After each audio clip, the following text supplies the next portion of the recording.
బాగారు పేదు ఇటు ఏం చేస్తున్నారా అయ్యే పువ్వు ఎలా అయింది అటు చెట్టు చూసా చిన్న చిన్న కాయలు బాగున్నాయా తినే కాయలు అంటావా వండుకునే కాయలు అంటావా కూరగాయలా ఉందండి ఇదా కూరగాయలు అంటావా కూరగాయల ఇంకా తప్పడగా ఉన్నాయి కదా కాయలు అదే గాని చాలా రోజుల నుంచి నాకు చింతపండు పులిహోర తినాలనిపిస్తుందండి దాని మీద పోయింది మనసు అంటే ఏమో అవునులే ఈ మధ్య పండుగ చాలా రోజులు అయిపోయింది ఎప్పుడో పండుగలు దసరాలు ఆ టైంలో తిన్నాం మళ్ళీ తర్వాత ఏమైనా చేస్తారా చూద్దాం అనుకుంటే ఎవరు చేస్తలేదు ఒకవేళ చేయమన్నా కానీ ఇంట్లో ఏం చేస్తున్నారు ఇన్స్టెంట్ గా నిమ్మకాయ కోయడం పిండేయడం చేస్తున్నారు. చింతపండు పులిహోర అనగానే నాకు నోట్లో నీళ్ళు అబ్బా నాకు చాలా చింతపండు పులిహోర చాలా బాగుంటదండి అసలు గుళ్ళికాడ పెడతారు పులిహోర పిండేసి లైట్ గా తగులుతుంది ఆ టైప్ లో చేయండి నాకు పులిహోర చేయడం రాదు కానీ కలపడం బాగా కలిపిదికేనైతే బాగా కలిపి కలపడం కాదు కాలేజీ టైంలో సినిమా లేదు బాగారు జగ్గుతో నీళ్ళు వచ్చానే పెట్టు కడుగుతావా చెయ్యాలి పుల్ల ఇంటికి కడగనండి బాబా ఇంటికి కడుక్కొచ్చా మిర్చికి వస్తా నీ లోపే ఇది వరకు బియ్యంలో రాళ్ళు ఉండి కదా ఈ అరదామన్న రాయి అన్నది కనపడతలేదండి ఇప్పుడు ఆ ప్రాసెస్ కాదు కదా ఇది వరకు కుప్పనూర్చుడు అవన్నీ మాన్యువల్ గా మనుషులు అలా చేసేవారు కదా ఇప్పుడు డైరెక్ట్ గా మిషన్ కోసేసేస్తుంది. అవును ఇంకా కోసుడు వేసిడే మట్టి ఏం లేదు ఇప్పుడు. అవును కడుక్కొచ్చేస్తున్నానా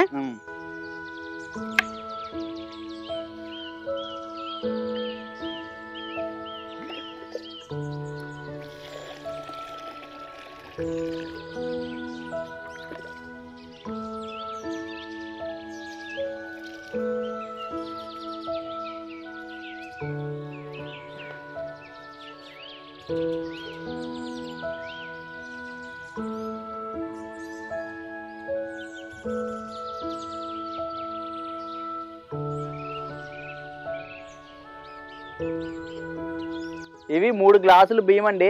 శుభ్రంగా కడుక్కొని తెచ్చుకున్నాను. గ్లాసుకి 2 గ్లాసులు చొప్పున వాటర్ పడుతుందండి ఎగిరించుకునే వాళ్ళకి. నేను వార్చుకుందాం అనుకుంటున్నాను. దానికోసం గ్లాస్కి 3 గ్లాసులు వాటర్ చొప్పున మా 3 గ్లాసులు బియ్యానికి గాను 9 గ్లాసులు నీళ్ళు పోసానండి. ఇప్పుడు ఒక పావు గంట సేపు ఈ బియ్యాన్ని ఇలా నాననిస్తాను, తొందరగా ఉడుకుద్ది అనమాట. ఇప్పుడు ఈ పులిహోరకి సంబంధించిన వస్తువులు ఏమేమి కావాలో ఒకసారి చూద్దాం. 1/2 కేజీ బియ్యానికి గాను 100 గ్రాముల చింతపండు పడుతుందండి. ఫస్ట్ ఈ చింతపండుని నీట్గా కడిగేసుకొని తర్వాత 2 గ్లాసులు నీళ్ళు పోసుకొని చిక్కగా గుజ్జు తీసుకోవాలి. మనం కడుగుతున్నాను ఇప్పుడు. కడగడం అంటే పైన ఇలా కడగాలండి, మళ్ళీ గుజ్జు వచ్చేద్ది. దుమ్ము లాంటిది ఏమైనా ఉంటే పోద్దని అలా పైన కడగాలన్నమాట. ఫస్ట్ ఇప్పుడు ఒక 2 గ్లాసులు నీళ్ళు పోసుకొని గుజ్జు తీద్దామండి.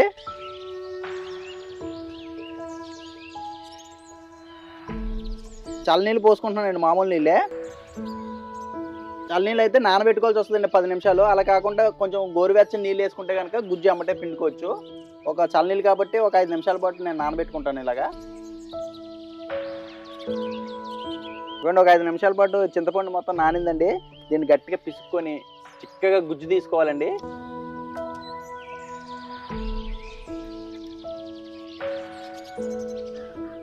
ఇవ్వండి, చింతపండు గుజ్జు మొత్తం ఇట్లా బాగా పిసికేసానండి. చింతపండు అంతా బాగా చిక్కగా వచ్చింది చూసారా. ఇవ్వండి, ఇలాంటి ఒక చిక్కను తీసుకొని దాంట్లో వడగట్టేసుకోవాలండి మొత్తం.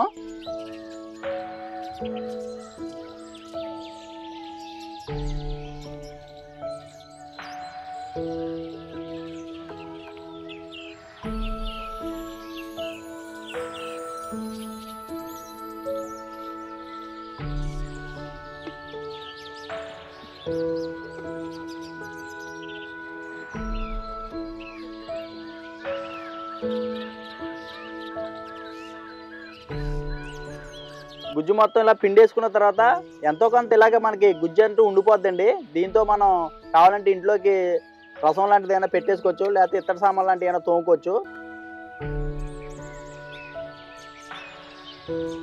ఇప్పుడు ఈ గుజ్జులో ఒక స్పూను పసుపు వేసుకోవాలండి. కొంచెం ఇలా చీలు పెట్టుకున్న పచ్చిమిర్చి అండి ఒక 5 వేసుకోవాలి.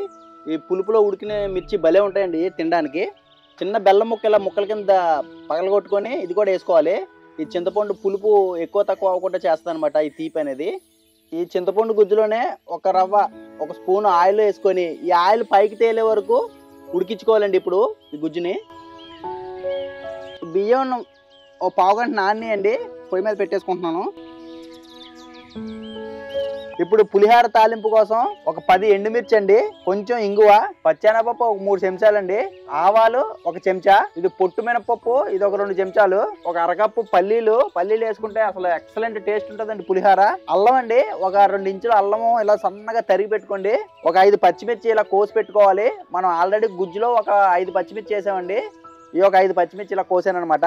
ఈ కరివేపాకు అన్నంలో డైరెక్ట్ గా సగం కలుపుకోవాలి, ఇంకో సగం తాలింపులు వేసుకుందాం అండి. ఈ కొత్తిమీర తరుగు ఇదంతా కూడా మనం అన్నంలోనే కలుపుకుంటాం, తాలింపులో కాదు. మోస్ట్ ఇంపార్టెంట్ ఏంటంటే ఈ 2 చెంచాలు ఆవాలండి, నానబెట్టుకున్నాను 10 నిమిషాల ముందు. దీన్ని ఇప్పుడు ముద్ద చేసుకోవాలి. ఇది ఆవు పెట్టిన పులిహార అనమాట. అసలు పులిహారలో ఎక్సలెంట్ టేస్ట్ రావడానికి కారణం ఈ ఆవు పిండి అండి. దీన్ని ఇప్పుడు ముద్ద చేసుకోవాలి ఫస్ట్. నెక్స్ట్ పులిహార కలర్ రావడానికి మనం పసుపు వేసుకుంటామండి. ఆల్రెడీ కొంచెం పసుపు గుజ్జులో వేసాము. ఇది రుచికి సరిపడా ఉప్పు, ఇది కూడా గుజ్జు ఉడికిన తర్వాత గుజ్జులో వేసేస్తానండి ఫస్ట్. అప్పుడు సరిపోకపోతే మనం కలుపుకునేటప్పుడు లాస్ట్ లో వేసుకోవచ్చండి. తాలింపు మనం పల్లి ఆయిల్తో కానీ నువ్వుల నూనెతో కానీ చేసుకుంటే చాలా టేస్టీగా ఉంటుందండి, మామూలు నూనె కంటే కూడా. నేను ఇంతకు ముందు గుజ్జులో వేసిన నూనె పల్లి నూనె అండి, తాలింపు కూడా మేము పల్లితోనే చేస్తాం, పల్లి నూనెతోటే.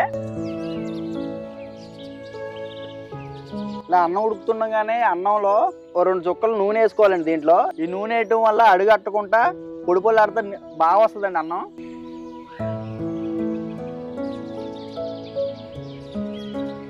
ఆవాలు నానిపోయినాయి బాగా, నూరే జాగ్రత్తగా, నూరాలే, దంచుకో, ఇలా ఇలా ఇలా నూరితే వస్తుంది. నా దగ్గర జేబులో 10 రూపాయలు నా నూరులేవు అండి, అదే చేస్తానే నూరు వేయడానికి. నీళ్ళు కొంచెం కింద కొట్టు. నూరు లేవండి, నూరు శాతం వేసాండి. చూడండి కాదు, నల్లిపోయింది తీసి. అయిపోయిందా? తీస్తా, మీరు ఎత్తే అందులో తీస్తాను.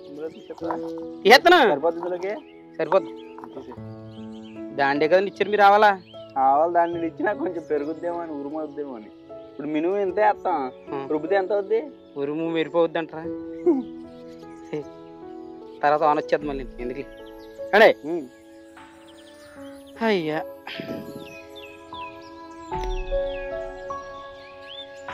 అన్నం ఉడికిపోయిందండి, వాచ్ చేసుకుంటాను. ఇప్పుడు ఇది దించేసుకొని చింతపండు గుజ్జు ఉంది కదా, అది ఉడకబెట్టుకుందాం.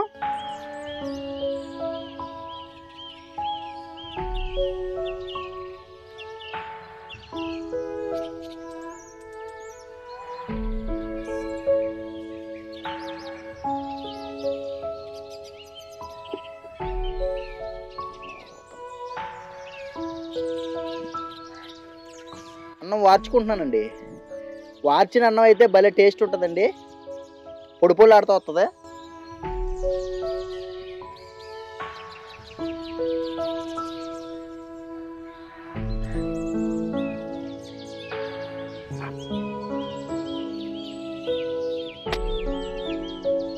ఇవ్వండి, చింతపండు గుజ్జు ఉడుకుతుందండి. మనం పులిహారకి సరిపడా ఉప్పు, రుచికి సరిపడా ఉప్పు ఈ గుజ్జులోనే వేసేసుకోవాలి. ఇంకా ఉడకనిద్దామండి ఒక 5 నిమిషాలు.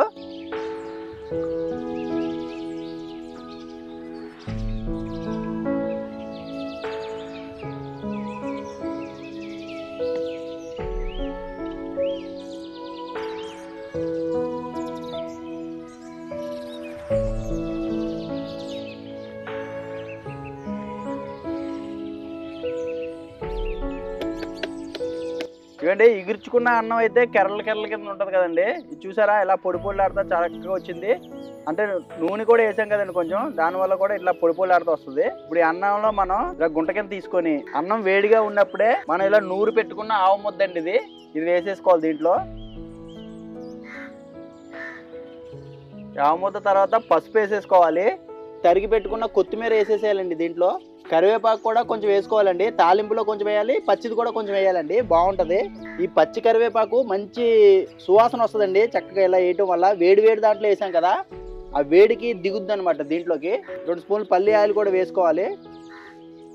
మనకి పులిహార ఎప్పుడు కూడా కొంచెం ఆయిల్ ఎక్కువే ఉండాలండి, ఆయిల్ ఎక్కువ ఉన్నప్పుడే రుచిగా ఉంటుంది ఇది. ఈ వేడివేడి అన్నంతో వీటిని ఇలా కప్పేసామనుకోండి, దానికి ఉన్న ఫ్లేవర్ అంతా కూడా మన రైస్కి పడుతుంది. ఈలోపు గుజ్జు ఉడుకుద్దండి, ఉడికిన తర్వాత తాలింపు పెట్టుకుంటాను నేను.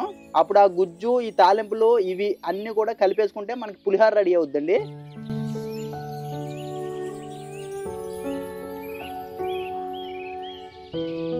ఎందుకంటే గుజ్జు అయితే మంచిగా ఉడికిపోయిందండి. ఈ విధంగా ఉన్నప్పుడే మనం దించేసుకుంటే కలుపుకోవడానికి కూడా చాలా బాగుంటుందండి. ఇంతకు మించి గట్టిగా అయిపోతే అన్నంలో కూడా సరిగ్గా కలవదండి.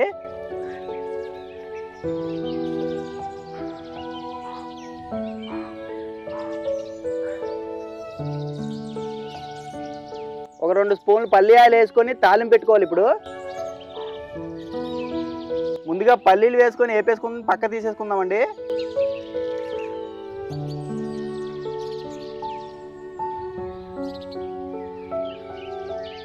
ఇక్కడ విచిత్రం ఏంటంటే పల్లీలోంచి వచ్చిన ఆయిల్లోనే పల్లీని వేపుతున్నామండి.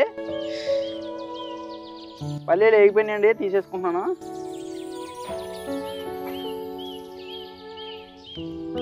ఇప్పుడు తాలింపు కోసం ఆవాలు, మినపప్పు, పచ్చెనపప్పు, అల్లం ముక్కలండి, తరిగి పెట్టుకున్న అల్లం ముక్కలు, పచ్చిమిర్చి ఒకసారి వేపుకోవాలండి ఇలాగా. ఇప్పుడు కరివేపాకు వేసేసుకుంటున్నాను.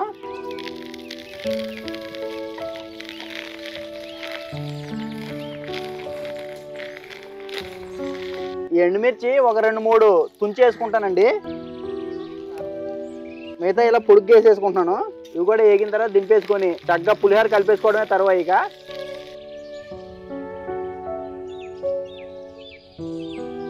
పులిహోరకి ఇలా పోపులు ఎక్కువగా ఉంటే టేస్ట్ బాగుంటుందండి. తినేటప్పుడు ముద్దకి చక్కగా శనగపప్పు అవన్నీ తగులుతా ఉంటే ఆ రుచే వేరండి. తాలింపు అంతా ఇలా వేగిపోయింది. ఇది ఇంగువ అండి, లాస్ట్ లో వేస్తున్నానండి. దీన్ని చిన్న చూపు చూడకూడదు. పులిహోర మొత్తానికి ఆవు ముద్ద ఎంత టేస్ట్ ఇస్తుందో ఈ ఇంగువ కూడా అంత టేస్ట్ ఇస్తుందండి. అదనమాట ఇంగ్లీష్ లో లాస్ట్ బట్ నాట్ లీస్ట్ అంటారు కదా, అదండి దీని పని.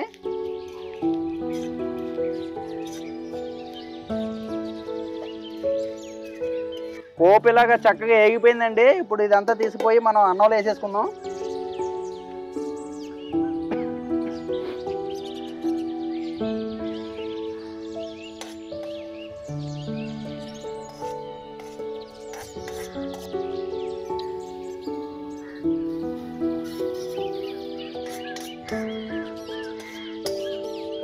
ఈ తాలింపులతో పాటు చింతపండు గుజ్జు కూడా దీని మీద వేసేసుకోవాలండి.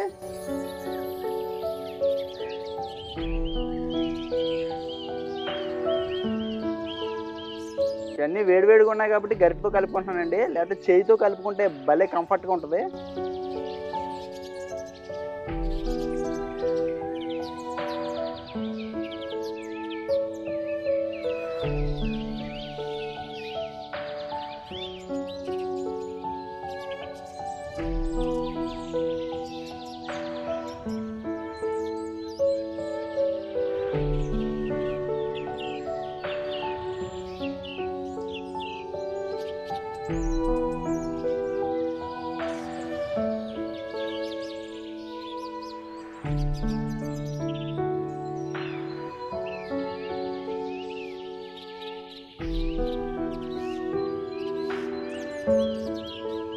లాస్ట్లో ఏపిన పల్లీలు కూడా వేసేసుకొని ఒక రౌండ్ కలిపేసుకుంటే గుమ్మగుమ్మలాడే ఆవు పెట్టిన పులిహోర రెడీ అండి మనకి.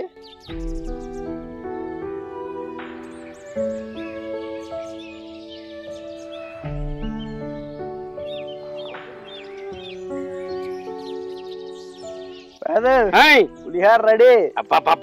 ప్రసాదం పులిహోర, ఆవు పెట్టిన పులిహోర, కమ్మటి పులిహోర. ఏనండి చేస్తా. ఎండుమిర్చి తింటావా? ఎండుమిర్చి అండి బాబా, పచ్చిమిరకాయ తినేస్తాను ముందు. ఉడకబెట్టిన పచ్చిమిర్చేనా? బాగుంటది. ఇంకోటి ఎంగు అయ్యండి, ఏసగ్గుళ్ళు అండి, ఏసగ్గుళ్ళు వస్తాయి, అడుగడుక్కి ఉంటాయి. తిని మహాప్రసాదం. రుచి ఎలా ఉందో చెప్పు. నువ్వు మామూలుగా ప్రసాదాలు తింటావు, గుళ్ళు తింటావు కదా, ఆ రకంగా వచ్చిందో చెప్పు టేస్ట్. ఒడ్లో నీళ్ళు ఊరిపోతున్నాయి అన్నాక. ఎండుమిర్చి ఆవురావురమంటుంది పానమే.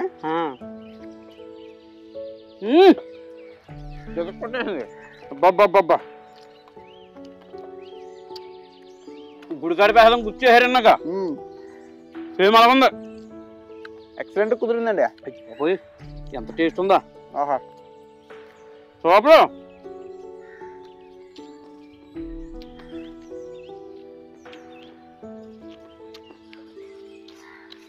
ఆహా ఉడకబెట్టిన పచ్చిమిరకాయ ఇది ఎలా పెట్టి ముద్ర దంచుకోడు. బా కారం కూడా లేదండి. ఇక ఎండుమిర్చి